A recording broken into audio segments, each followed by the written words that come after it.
Good morning students. Chapter number 9 circles हमारा चल रहा है। 9.1 हमने कंप्लीट कर ली है और आज का जो हमारा 9.2 का टॉपिक है केंद्र से जीवा पर लंब। ठीक है, केंद्र से जीवा पर लंब। भाई सर्कल है हमारे पास, ठीक है, सर्कल है ये हमारे पास एक, और ये इस सर्कल का है सेंटर, और ये है कोई हमारी जीवा जिसका नाम है ए बी। तो इस बी से, इस ओ से, और इस पे हमने एक लंब डालना है और उसके बारे में बात करनी है। ठीक है, लंब आपको याद हो, ड्राइंग आप सबने पढ़ रखी है। आप सबने जब ड्राइंग पढ़ी थी तो ये अगर एक लाइन है, हम लंब डालना नहीं सीख रहे, ऐसे बता रही हूँ मैं, ये कोई पॉइंट होता था तो आप यहाँ पर कार रखते थे और एक चाप ऐसे लगाते थे, याद है, ये ऐसे, और यहाँ रख के एक चाप इधर लगाते थे, यहाँ रख के एक चाप इधर, और जब आप इन दोनों को मिलाते थे तो ये रेखा इस पे क्या बनाती थी, लंब, 90 डिग्री का कोण। ठीक है, हमें ये सब नहीं देखना, हमें जो चीज़ समझनी है वो हमारी थ्योरम के रूप में नेक्स्ट स्लाइड पे हमारी यहाँ आ जाती है। ठीक है, नेक्स्ट स्लाइड पे हमारी आ जाती है। तो ये देखो, इस प्रमेय को अब मैं आपको समझाऊंगी, बहुत ही प्यार से, बड़े ही ध्यान से आपने समझना है। प्रमेय 9.3 पहले 9.3, इसका इन्होंने प्रूफ नहीं दे रखा, किताब वालों ने नहीं दे रखा, अपा करेंगे। एक वृत्त के केंद्र से एक जीवा पर डाला गया लंब जीवा को समद्विभाजित करता है। अब इसके शुरू में क्या आना चाहिए, यहाँ आना चाहिए कि सिद्ध करो कि किसी वृत्त के केंद्र से, कोई वृत्त है उसका केंद्र से किसी जीवा पे अगर तुम लंब डालोगे तो वो लंब बिल्कुल बीचों बीच जाके मिलेगा, वो उस जीवा को समद्विभाजित कर देगा, बाइसेक्ट कर देगा, 2 बराबर भागों में बांट देगा। ऐसा जनरली होता नहीं है। सुनो मेरी बात को, ये कोई लाइन है और ये कोई पॉइंट है और मैं यहाँ इस पे लंब डाल रही हूँ, तो क्या लाइन के दोनों हिस्से बराबर हुए हैं? नहीं हुए। जरूरी नहीं है, लंब यहाँ भी डल सकता था, अभी भी लाइन के दोनों हिस्से बराबर नहीं है। लेकिन जब जीवा से लंब डालोगे ना तब ऐसा होगा, जीवा पे लंब डालोगे। तो देखेंगे जल्दी से, अपना एक सर्कल ड्रॉ कर लेते हैं, थोड़ा सा बड़ा ले लेते हैं, दिख रहा है, ये हो गया अपना केंद्र, ये हो गया केंद्र, सीधा दिया है, लिखूंगी मैं। आपको क्या स्टेटमेंट समझ में आ गई? ये कहता है कि अगर कोई वृत्त है, उसका केंद्र है, और कोई भी जीवा है, पूरे वृत्त में कोई भी जीवा ले लो, आडी, तिरछी, सीधी, मैंने ये ले ली जीवा, ले ली, ये ओ है, ये पी क्यू है, और यहाँ से जैसे अभी मैंने लंब डालना सिखाया, अगर मैं ऐसे लंब डालूंगी ना तो ये क्या कह रहा है कि तुमने सिद्ध करना है, तुमने बताना है कि ये लंब इसको बीचों बीच मिलेगा जाके, यानी कि ये हिस्सा और ये हिस्सा हमेशा क्या होगा, बराबर होगा। ये तुमने प्रूव करके दिखाना है। मेरी बात समझ आ गई? हमें ये पता है कि कोई वृत्त है, कोई वृत्त का केंद्र है, वृत्त के अंदर कोई जीवा है, जीवा पे एक 90 डिग्री का कोण बनाती हुई लाइन खींची है, इतना पता है हमें। अब हमें ये बताना है कि इस लाइन ने जीवा के जो 2 हिस्से करे हैं वो दोनों क्या हैं, बराबर हैं। वो तुमने सिद्ध करना है, सिद्ध करके दिखाना है। क्लियर है? तो ओ केंद्र, मेरे ख्याल से अब ये बात समझ आ गई होगी आपको। वह आर त्रिज्या वाले वृत्त में ए बी जीवा है वाले, ये वृत्त आना था, ये पेन कई बार ना लैग कर जाता है, वाले वृत्त में ए बी एक जीवा है। अब अभी मैंने तुम्हें बताया, जीवा यहाँ भी हो सकती है तो लंब डलेगा, यहाँ भी हो सकती है तो लंब डलेगा, कहीं भी हो सकती है। लेकिन जब हम सवाल को प्रूव करते हैं ना तो हम अपना नीचे ले लेते हैं जीवा। नीचे क्यों ले लेते हैं? क्योंकि भैया हमें आसानी होती है प्रूव करने में। तो बेटा जी यहाँ एक जीवा ले ली मैंने, ए बी नाम की एक जीवा है, ओ वृत्त का केंद्र है, देख लो, सुन लो, ओ केंद्र, आर त्रिज्या है उस वृत्त में ए बी एक जीवा है तथा उस जीवा पे ओ से लंब डाला गया है तथा ओ केंद्र से ओ एम जीवा ए बी पर लंब है। ओ एम जीवा ए बी पर क्या है? लंब है। अब वो लंब और डाल दो, ओ से लंब डाल दो जिसका नाम हमने रख दिया एम, ओ एम। लंब का मतलब ये एंगल कितने का है? 90 डिग्री का है, 90 का। यहाँ तक किसी बच्चे को कोई भी बात समझ ना आई हो तो बताओ। ये बातें बुक वाले ने तुम्हें बता दी, बस तुम्हें इतना ही पता है। तुम्हें केंद्र पता है, तुम्हें जीवा पता है, तुम्हें जीवा पर डाला गया लंब दिख रहा है। अब तुमने सिद्ध क्या करना है? सिद्ध करना है कि ये जो एम बिंदु है ना वो ए बी को समद्विभाजित करता है। वृत्त के केंद्र से ओ से जीवा पर जो लंब डला है वो उस जीवा को समद्विभाजित करता है। हमने क्या सिद्ध करना है कि एम बिंदु ए बी जीवा का निशान लगा दिया को क्या करता है? ए बी जीवा को समद्विभाजित करता है। अर्थात कौन कौन बराबर दिखाने हैं? Very good. हमने ये दिखाना है कि ए एम की लंबाई बी एम के बराबर है। तुम सिद्ध करोगे इस बात को। अब मैंने ना पहले दिन थ्योरम कराई जब ये बताया था कि थ्योरम के 4 चरण होते हैं। कभी हम 3 यूज करते हैं, कभी 4। पहला चरण है दिया है, यानी किताब वाले ने क्या क्या बताया है। दूसरा जो तुम्हें उत्तर निकालना है यानी सिद्ध करना है। तीसरा चरण होता है रचना। अभी मेरे पिछले एक भी सवाल में रचना नहीं आई थी। इंग्लिश में बोलते हैं कंस्ट्रक्शन, रचना। तो रचना का मतलब क्या है कि कई बार अपने रिजल्ट को प्रूव करने के लिए हमें ऐसा कुछ करना पड़ता है जिसकी हमें ज़रूरत है। अब यहाँ त्रिभुज तो एक भी नहीं बन रहा भैया, तो मैं क्या करूँ? मैं बनाओ त्रिभुज। कैसे बनेगा? हाँ, वेरी गुड। ओ को ए से मिला दो और ओ को बी से मिला दो, तो ये आपकी रचना होगी कि ये दिख रहा है ये कलर। केंद्र ओ को ए व बी से क्या कर दिया? मिलाया। ए व बी से मिलाया। क्लियर है? समझ आ गई बात यहाँ तक? अब आ जाओ प्रमाण पे। क्या करेंगे प्रमाण? बिल्कुल पिछली थ्योरम की तरह। कौन सा त्रिभुज? Very good. A O M बोलो, ओ ए एम बोलो। लेकिन एक बात का ध्यान रखना, अगर इधर वाले त्रिभुज को ए से शुरू कर रहे हो तो उधर वाले त्रिभुज को इसके बिल्कुल सामने बी से शुरू करोगे। तो त्रिभुज ए ओ एम बिल्कुल सामने देखो, ए ओ एम, तो त्रिभुज बी ओ एम में क्या क्या बराबर दिख रहा है तुम्हें बता दो मुझे। Very good. ओ ए और ओ बी दोनों बराबर हैं क्योंकि वृत्त की त्रिज्या है। खाली आर लिख दिया, बात बन गई अपनी। ये दोनों बराबर हैं। और बताओ?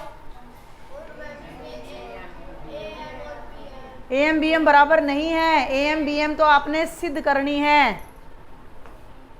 मैं बताती हूँ। ये जो ओ एम रेखा है ना, ये पहले त्रिभुज की भुजा भी है और दूसरे त्रिभुज की भुजा भी है। तो ये ओ एम, भाई इसको बीच में से काटोगे तो ये तो ए ओ एम बनेगा, ए ओ एम, और ये बनेगा बी ओ एम। तो जितनी यहाँ है लंबाई उतनी ही तो यहाँ है। तो ओ एम के बराबर हो गई, जिसको हम बोलेंगे सांझी भुजा, जिसको हम बोलेंगे सांझी भुजा। सांझी माने कॉमन। भाई ये दीवार है इस कमरे में और इस कमरे में अपनी ये वाली दीवार सांझी है, तो लंबाई तो बराबर है ना। भाई कागज पे बनाया मैंने ये चित्र और कागज को बीच में से ऐसे काट दिया तो ऐसे 2 अलग अलग त्रिभुज बन गए। तो क्या ये दोनों बराबर नहीं है? है ना। और ये दोनों भी बराबर हैं। अब क्या बच गया? कोण पे ध्यान दो, एंगल पे। ओ पे नहीं है एंगल, ओ वाला तो पता नहीं है। एम पे जो एंगल है ये कितने का है? और इस तरफ भी कितने का बचेगा? 90 का। ये भी 90 का और ये भी 90 का। तो एंगल का नाम याद रखना आना चाहिए। यहाँ एंगल है तो एम हमेशा बीच में आएगा। ए एम ओ और B M O. Angle AMO बराबर है एंगल BMO, कितने डिग्री का हो गया? और जब 90 डिग्री का आ जाए तो कौन सा नियम लगता है? वेरी गुड, एक राइट एंगल हो गया, उसके सामने कर्ण बराबर हो गया और एक भुजा बराबर हो गई। अतः RH, ये ढूंढना आना चाहिए रश्मि, ये आपको ढूंढना आना चाहिए कि कौन कौन सी चीज़ें बराबर है। RHS सर्वांग समता नियम से, ठीक है, थोड़ा सा इसको थोड़ा सा सरकाते हैं, दिख रहा है? RHS सर्वांग समता नियम से इधर वाला त्रिभुज AOM सर्वांग सम हो गया किसके? BOM के। और जब दोनों त्रिभुज सर्वांग सम हो गए तो बाकी बचे हुए अंग भी क्या हो जाएंगे? बराबर हो जाएंगे। अतः जो AM की लंबाई है वो BM के बराबर हो जाएगी, जिसे हम बोलेंगे corresponding parts of congruent triangles are equal CP/CT। और यही हमने यहाँ पर सिद्ध करना था, जो कि हमने कर दिया कि अगर कभी भी किसी केंद्र से किसी जीवा पे 90 का कोण बनाती हुई लाइन खींचोगे तो वो लाइन उस जीवा के हमेशा दोनों बराबर टुकड़े करेगी, उसको हमेशा दो भागों में बांटेगी। कोई दिक्कत यहाँ तक? पक्का समझ आ गया? ये छांटना आ गया, OA OB के बराबर है, ये भुजा सांझी है, इसमें ये कोण 90 है और ये कोण भी 90 है। तो दोनों त्रिभुज RHS के नियम से सर्वांग सम हो गए। और जब इनके 3 अंग बराबर हो गए, सर्वांग सम हो गए, तो बाकी के अंग भी समान होंगे, बाकी के भाग भी समान होंगे, तो AM भुजा भी BM भुजा के बराबर होगी। और यही हमने सिद्ध करके दिखाना था, ठीक है? अब इसका विलोम लेंगे हम उल्टा। अब हम उल्टा चलेंगे। उल्टा क्या चलेंगे कि हमें ये पता है कि केंद्र से एक लाइन जीवा को समद्विभाजित कर रही है। ये अरे ब्लैक ले रखा है मैंने, पहले मैं स्टेटमेंट पढ़ देती हूँ। चलो, एक वृत्त के केंद्र से जीवा को समद्विभाजित करने के लिए खींची गई रेखा सिद्ध करो। यहां वही बात फिर आ जाती है, सिद्ध करो कि अगर देखो ये वृत्त है, इसी पे बताती हूँ, ये वृत्त का केंद्र है, ये जीवा है, ये जीवा का मध्य बिंदु है। पहले से पता है कि जीवा का एक मध्य बिंदु भी है। अगर इस मध्य बिंदु को केंद्र से मिलाओगे तो ये कोण कितने का बनेगा? 90 का। ये तुमने दिखाना है कि ये कोण 90 का बनेगा। अभी नहीं पता हमें ये कोण 90 का है या नहीं है। समझ गए लॉजिक को? सब बात समझ आ गई? तो सबसे पहले तो वही O केंद्र वाला एक वृत्त है, O केंद्र वाला एक वृत्त है, AB वृत्त की एक जीवा है और M उस जीवा का ऑलरेडी क्या है? मध्य बिंदु है। ये बातें हमें बुक वाले ने अब दे रखी हैं। पहले उसने ये नहीं बताया था पिछली थ्योरम में कि ये मध्य बिंदु है। पिछली थ्योरम में उसने बताया था कि OM लंब है, मध्य बिंदु हमने बताया था, ठीक है? तो फिर से वही लाइन लिखेंगे। क्या लिखेंगे?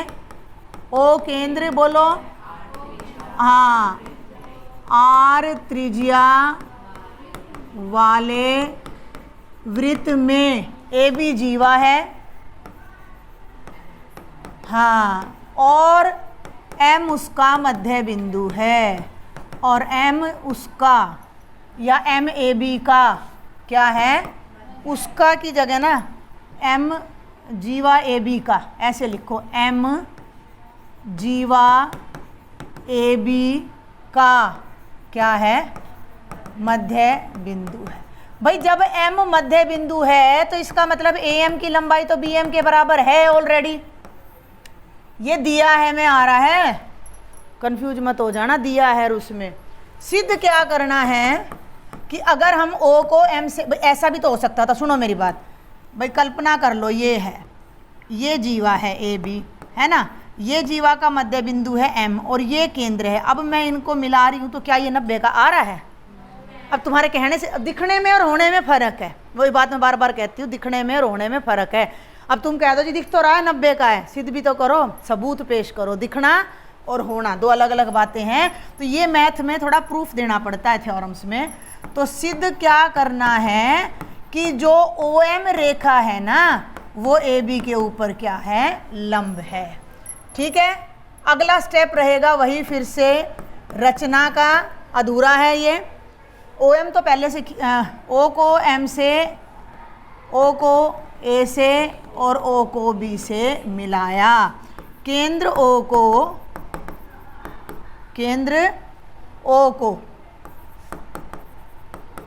ए बी व एम से मिलाया।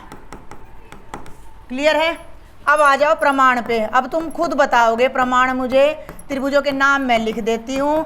त्रिभुज ए ओ एम व त्रिभुज बी ओ एम में क्या बराबर है? Very good. ओ ए ने तो ओ बी के बराबर हर बार होना है क्योंकि ये त्रिज्या है। चलो वेरी गुड। ए एम और बी एम उसने यहाँ पहले ही बोल दिया था भैया कि ए एम की लंबाई तो बी एम के बराबर। अब ये मत लिखना एम ए बी का मध्य बिंदु है, ये लिख दो कि भैया दिया है, क्योंकि इसमें मैं खोल के बता चुकी हूँ। तीसरा, एंगल बराबर नहीं है भाई साहब, एंगल किसी ने नहीं बताया आपको। हाँ रश्मि बता रही थी एंगल नहीं पता, एक भी एंगल आपको नहीं पता। और पिछले प्रूफ में भी मैंने वो भुजा बताई थी। हाँ सांझी भुजा कौन सी है? O M. ओ एम इस त्रिभुज की भुजा भी है, ओ एम इस त्रिभुज की भुजा भी है, तो ओ एम की लंबाई ओ एम के बराबर हो जाएगी। आपको ढूंढने का काम है। कोण किसी ने कही आपसे? कोण ए ओ एम कह रहा है तू। ए ओ एम कोण का मान पता है कितने डिग्री का है? थोड़ा दिमाग लगाओ। देखो ये सोचने वाली बात है, हम पहली बार थ्योरम कर रहे हैं। आपको क्या पता है कि ए ओ एम कितने डिग्री का है? फिर आप कैसे कह सकते हो कि ए ओ एम और बी ओ एम बराबर होंगे? किस कारण से कह सकते हो? नहीं कह सकते ना। और ये कोण क्या किताब वाले ने कही है 90 डिग्री का है, और मैंने कहा था तुमने नहीं सोचना कि ऐसा मैंने सोचा। सोचना नहीं है, प्रूफ चाहिए। प्रूफ ये है कि जब हम इन दोनों त्रिभुजों को कंपेयर कर रहे हैं तो ये भुजा इसके बराबर 100% है, क्योंकि दोनों त्रिज्या हैं। ए एम की लंबाई बी एम के बराबर है, क्योंकि किताब वाले ने कहा है कि भैया एम ए बी का मध्य बिंदु है। अब एक भी कोण नहीं पता तुम्हें, तो कौन सा भाई नियम? मैं बार बार तुम्हें क्या बोल रही हूँ, नियम सामने रखो। नियम सामने रखो। या तो तीनों भुजा देखनी है, या दो भुजा और एक कोण देखनी है, या दो कोण और एक भुजा देखनी है, या RHS देखना है। अब दो भुजा मिल गई थी, तुम यहाँ आके अटक गए थे, तो तुम्हें कोण एक भी नहीं पता, तो ये नियम भी नहीं लगेगा, ये भी नहीं लगेगा, और ये भी, ये अकेला बच गया नियम। क्योंकि RHS में भी कोण चाहिए, ASA में भी कोण चाहिए, SAS में भी कोण चाहिए, और हमें एक भी एंगल नहीं पता, तो अकेला नियम बच जाता है भुजा भुजा भुजा सर्वांग समता नियम। हिंदी में बताऊं तो ये क्यों बराबर है? क्योंकि ये सांझी हैं। सुनो ध्यान से, इस त्रिभुज की तीनों भुजाएं उसकी तीनों संगत भुजाओं के बराबर आ गई। अतः एस एस एस सर्वांग समता नियम से, इतना तो याद भी हो जाना चाहिए जितना मैं बोल रही हूँ उस हिसाब से। नियम से क्या होगा? लेफ्ट वाला त्रिभुज, अभी ये थोड़ा लंबा चलेगा, ए ओ एम किसके सर्वांग सम हो गया? अब मेरी बात ध्यान से सुनना। अब ये कहीं नहीं आया कि त्रिभुज बराबर है तो कोण 90 का हो जाएगा। हाँ लेकिन एक बात है, जब ये दोनों त्रिभुज सर्वांग सम हैं तो इसके सारे कोण बराबर होंगे, तो इस कोण की, ये कोण और ये कोण आपस में क्या हो जाएंगे? बराबर। AMO कोण AMO और कोण BMO दोनों क्या हो जाएंगे? बराबर। बराबर तो हो गए, 90 के तो नहीं हुए। बराबर तो हो गए। इसने कहा था कि भैया 90 के भी होने चाहिए, तो 90 के तो नहीं हुए। अब क्या करें? दिमाग लगाओ भाई। इधर फिर से बना देती हूँ मैं, अलग अलग बनाऊंगी तो बिल्कुल समझ नहीं आएगा वैसे आपको। इसी चित्र में ध्यान से देखो, ये त्रिभुज इसके सर्वांग सम है, AMO और BMO दोनों सर्वांग सम है, क्योंकि ये भुजा इसके बराबर है, ये भुजा इसके बराबर है, और ये भुजा इसके, तो अतः ये वाला कोण इसके बराबर हो गया। लेकिन ये 90 का तो नहीं आया। हिंट मैंने, हाँ समद्वि भाजक तो रेखा का है, कोण का समद्वि भाजक थोड़ा ही है। थोड़ा सा आइडिया मैंने अभी दिया है आपको। इस लाइन को ध्यान से देखो, लाइन का मतलब, हाँ 180 वाली लाइन है, और इस पर ये दोनों कोण कैसे आए हैं? नहीं, ये कोण कैसे आए हैं? समद्वि भाजक कोण का थोड़ी आया है, कोण का मैंने कहाँ कहा, मैंने तो ये कहा दोनों कोण बराबर है, बराबर है, चलो मान लिया समद्वि भाजक हो गए। अरे ये पूरी रेखा कितने डिग्री का कोण बना रही है, और ये कोण इसके बराबर है, तो दोनों 90-90 के हो गए ना। ये बात अब आप यहाँ लिखेंगे, दोनों कोण तो बराबर आ गए, CPCT, ये क्या आ गया यहाँ पे, इसको अच्छा पिछले का है, CPCT से आ गया। अब मेरी बात ध्यान से सुनना, अभी 90 का नहीं आया है, मैंने पहले ही बोला था, ये भी पूरी नहीं हुई है, लेकिन ये जो दोनों कोण है ना, इसका और इसका जोड़, कोण AMO और कोण BMO, दोनों का जोड़ कितना है 180। आप लिख सकते हो AMB सरल रेखा है, यहाँ कारण लिखो AMB सरल रेखा है, और सरल रेखा पर बनने वाला प्रत्येक कोण कितने का होता है 180 का। अब ये दोनों बराबर हैं, तो इसकी जगह भी AMO रख दूं भाई, इसकी जगह भी AMO रख दूं, तो ये हो जाएगा कोण AMO प्लस कोण AMO बराबर है कितना 180 डिग्री, और AMO जमा AMO 2 AMO, 2 एंगल AMO बराबर है 180 डिग्री, 2 को उधर ले जाओ तो एंगल AMO आ जाएगा 180/2 यानी 90 डिग्री। और जब ये कोण 90 का आ गया, इसका मतलब ये OM रेखा AB पर क्या है, लंब है, इसका मतलब OM रेखा लंब है AB पर, इति सिद्धम, इंग्लिश में लिखते हैं हैंस प्रूव्ड। थोड़ा सा छोटा करके एक बार मैं फिर समझाती हूँ आपको, ध्यान पूर्वक देखेंगे। 2 ही थ्योरम हम एक पीरियड में कर रहे हैं, दिख गई, विजिबल है सब बच्चों को? थोड़ा सा दिमाग लगाना बेटा। ये कह रहा है कि भैया ये एक वृत्त है, ये एक जीवा है जिसका नाम है AB, ये इस जीवा का मध्य बिंदु है जिसका नाम है M। अगर इसको केंद्र से मिलाओगे O से, तो ये रेखा इस पे लंब बनेगी। तुमने बताना है कि कैसे बनेगी, ये कोण 90 डिग्री का कैसे आएगा, ठीक है। उसके लिए हमने क्या करा, हमने थोड़ी सी कर दी कंस्ट्रक्शन, इसको और इसको मिलाया और इन दोनों त्रिभुजों की तुलना करी तो ये ये जो फिरोजी भुजा है ये इसके बराबर है क्योंकि दोनों त्रिज्या हैं, ये वाली इसके बराबर है क्योंकि किताब वाले ने खुद बताई है कि भाई ये मध्य बिंदु है तो बराबर होएंगी, और ये वाली भुजा दोनों में सांझी है, तो दोनों त्रिभुज हो गए सर्वांग सम। अब जब दोनों त्रिभुज सर्वांग सम हो गए तो भी आप आंख बंद करके थोड़ी ही कह सकते हो कि ये कोण 90, हल्का सा टेढ़ा हुआ तो सुन रहे हो ना मेरी बात को, ये दोनों त्रिभुज हो गए सर्वांग सम भुजाओं के कारण। इसकी 3 भुजा के बराबर हो गई तो ये हो गए सर्वांग सम। जब सर्वांग सम हो गए तो कोण भी आपस में क्या होंगे, बराबर होंगे, सारे कोण बराबर होंगे, सारे बराबर होंगे। सुनना मेरी बात, थोड़ा सा लॉजिक को पकड़ना, ये वाला इसके बराबर है लेकिन हमें इनकी ज़रूरत नहीं है इसलिए हम इनको पूछ नहीं रहे। ये वाला इसके बराबर होगा लेकिन इसकी भी ज़रूरत नहीं है हमें तो इसकी ज़रूरत है क्योंकि हमें इसको जवाब देना है कि ये 90 का है या नहीं। आ रही मेरी बात समझ में भाई? जब ये त्रिभुज इसके सर्वांग सम हो गया तो ये कोण इसके बराबर होएगा, ये A वाला B वाले के बराबर होएगा और ये वाला इसको पकड़ेंगे हम क्योंकि हमें इसी से काम है, बाकियों को नहीं देखेंगे, हमें जिससे काम है उसी एंगल को पकड़ेंगे। अब ये एंगल का नाम अगर 1 है और इसका नाम 2 है तो 1 और 2 बराबर हैं।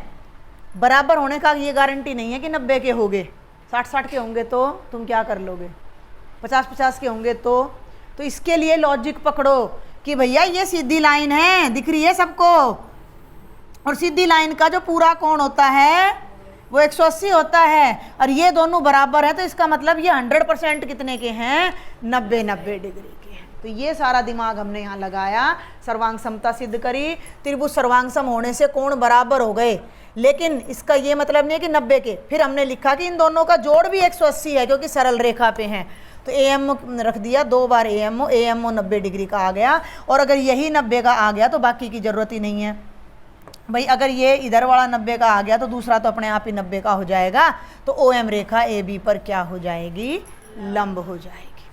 तो आज जो हमने पढ़ा है, थ्योरम भी करनी है, पेपर में आती हैं थ्योरम्स आपकी। आपने जो आज पढ़ा है उसका निचोड़, कंक्लूजन, सार ये है कि अगर कोई वृत्त दे रखा है भैया और उस वृत्त में कोई जीवा है, केंद्र से उस पे लाइन पड़ रही है, अगर वो 90 की है तो ये दोनों बराबर हैं, और अगर ये दोनों बराबर है तो ये कोण कितने का है? 90 डिग्री का है। आज यही करेंगे, बाकी अगले लेक्चर में करेंगे। Thank you.